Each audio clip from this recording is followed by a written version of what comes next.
everybody and welcome back to my channel. My name is Shaki and today, well, you can see by the title, I have been meaning to do a depersonalisation video, like information video, ever since I was diagnosed in 2016 with it, but I feel like those info dumpy videos aren't really the style that I want to go for in this particular way and with this particular illness, because it is so underrepresented, and I do aim a lot of the time to speak about it when other people don't, because not a lot of people know about it, and because it is so close to my heart, I really wanted to do something a little bit different. I've had feelings of depersonalisation and disassociation for as long as I can remember.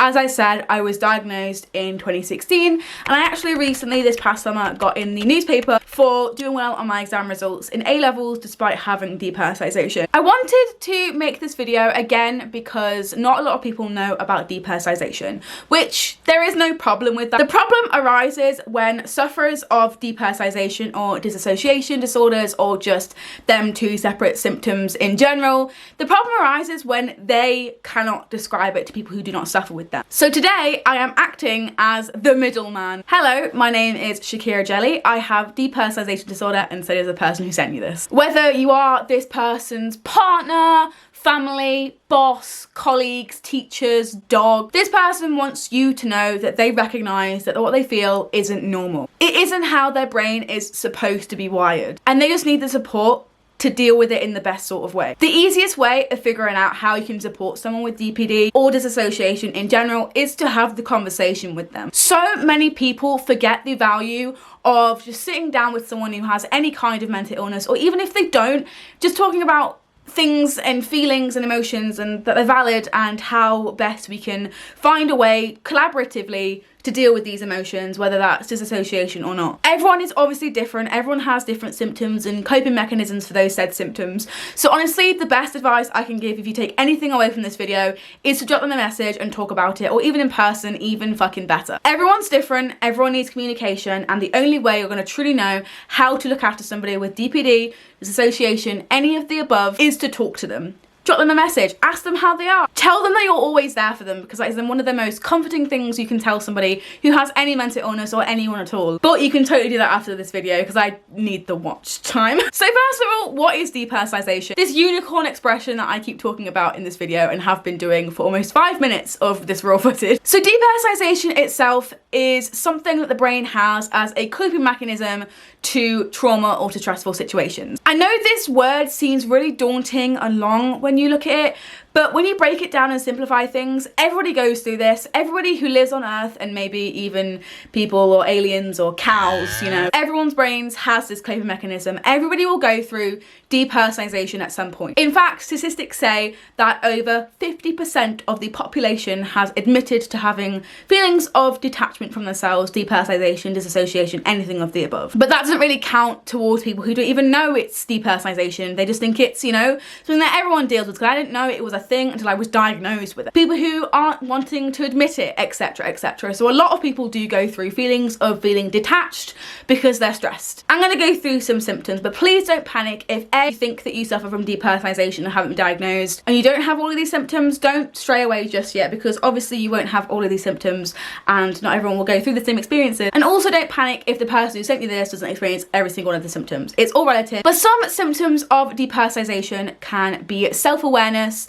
emotional numbness, feeling detached from oneself or the environment, which is called disassociation. Some would even describe depersonalisation as being drunk or in a film. For me, it definitely feels like trying to maneuver in a game, like a game setting. There's actually a really good scene in Pulp Fiction, which I might insert here, but there's a really good scene where Marcellus is running after Butch, and that single bit looks like Grand Theft Auto, and therefore reminds me of how it feels to have depersonalisation. I think the best way that I have personally described it to someone who doesn't suffer with disassociation or depersonalisation is when you're in a cinema and you know it's really dark, and then you walk out into broad daylight and everything is just a little bit sharper but also blurry at the same time. You feel like you're not in your body. That's what depersonalisation feels like for as long as you have it for. However, just experiencing depersonalisation or disassociation on their own does not qualify you for having depersonalization or disassociation disorders. Just like how being sad or gloomy for a period in your life doesn't necessarily make you clinically depressed. Everyone goes through depersonalization or disassociation. It's your brain's way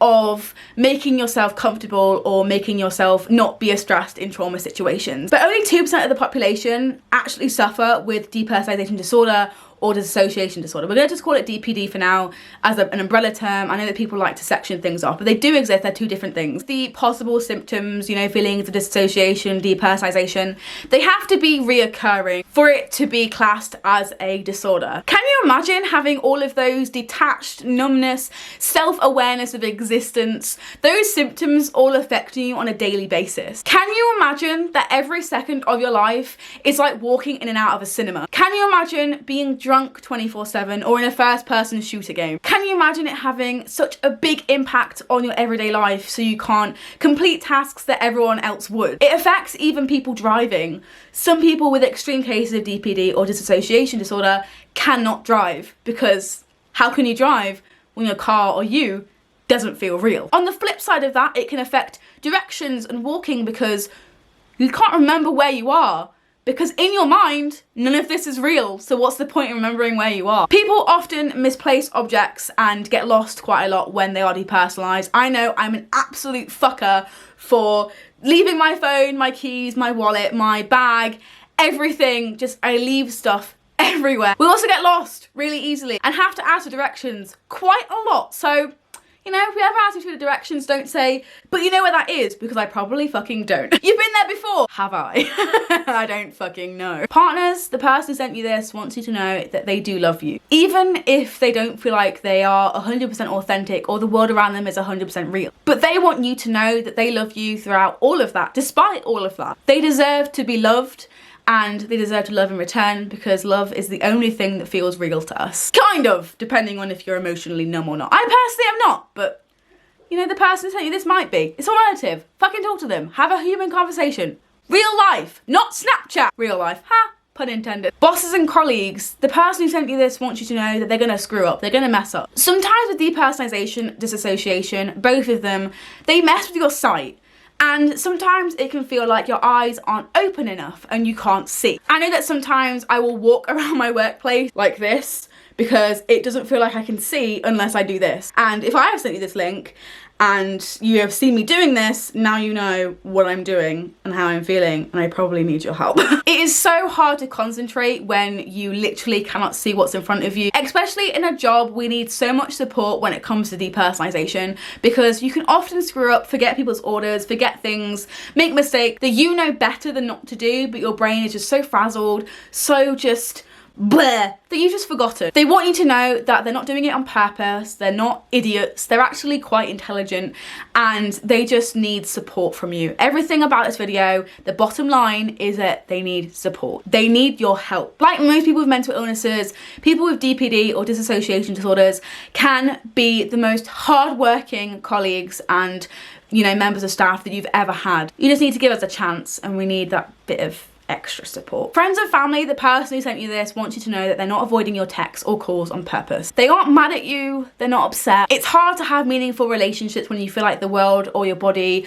or the atmosphere around you just isn't real. It's hard to have anything at all when you feel like your body isn't your own. It's hard to care for yourself when you don't feel like you exist. So it's incredibly difficult to have, you know, these friendships where you take care of other people when you can't even really take care of yourself. I'm gonna say this again and repeat myself. They require so much support, and friendship with people with any mental illness, especially DPD or dissociation disorders, they just require a lot more effort. And if you aren't willing to give in the effort, the person with depersonalization probably doesn't believe that you care or that you're real either. It takes more effort for us to know that you care. So if you're willing to put in that effort, we want to hear from you, we want to see you, we want to be with you. And the person who sent you this is no different. They want to see you, they want to hear from you, they want to be your friend.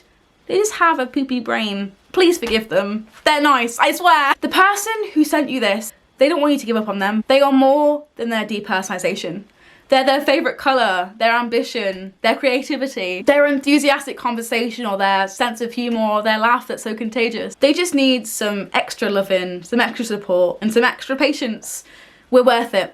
I promise. Well, that's the video I have for you today. I'm sorry if you found it a little bit cringy, but I feel like some of these things needed to be said because I've had personal problems as well, trying to connect with people and do my job and let people know how I'm feeling with depersonalization. Thank you so much for watching this video. If you liked it, please don't massive thumbs up and comment down below if you do send this to anybody and what their reactions are. Maybe I can add some support in the comment section below. Also comment if you have been sent this video just saying, hey, my girlfriend's or partner or mother or father or, you know, my fucking sheep. What the fuck? Why are there so many animals in this video? Sent me this video and I feel more in the know. If you don't feel more in the know, there are loads of resources down in the description. And if you feel like you need help further along this video because you have depersonalization, disassociation, or you're looking for more information about a diagnosis, you can go in the description box as well and find your little pack of resources that I put together as well. But yeah, thank you so much for watching. I hope it was helpful. If it was, like and subscribe, and I'll see you next time. 1, 4, 3. Bye!